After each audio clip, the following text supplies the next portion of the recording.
Make in India घोषणा लोकप्रिय झाली असली तरी विद्यार्थी मात्र अजूनही नोकरीचं उद्दिष्ट ठेवून शिकताना दिसतात। यासाठी इंजिनिअरिंग शिकणाऱ्या विद्यार्थिनींमध्ये उद्योजकता विकासाचा अभिनव कार्यक्रम राबवण्यात येतोय। नाशिकमधील 5 उद्योजिका यात सहभागी झाल्या।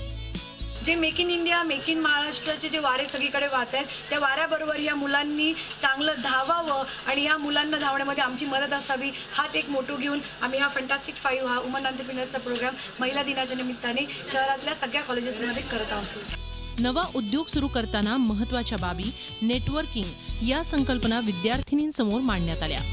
बिझनेसमध्ये ग्रोथ कशी करणार आम्ही आणि बिझनेस डेव्हलप कसा करायचा आणि सर्वांनी हा खरं मॅम त्यांना थँक्स की त्यांच्या ह्या कार्यक्रमामुळे आम्हाला महिला पण बिझनेसमध्ये जाऊ शकतात आणि बिझनेस मोठा करू शकतात हे कळालं। त्यांनी ट्रान्सफॉर्मर रिलेटेड सांगितलं आणि माझा ऑलरेडी सप्लायर्स बरोबर कॉन्टॅक्ट आहे ट्रान्सफॉर्मरच्या, तर मग मला मेडिएटर बनवून मला बिझनेस कसा करता येईल पुढं, तर तो एक फायदा झाला इंडिव्हिज्युअली। आमच्यामध्ये काय कॅपॅबिलिटीज आहे ना हे आम्हाला माहित नव्हतं, आमचं स्वतःचं इम्पॉर्टन्स आम्हाला आजच्या दिवसातून कळलं।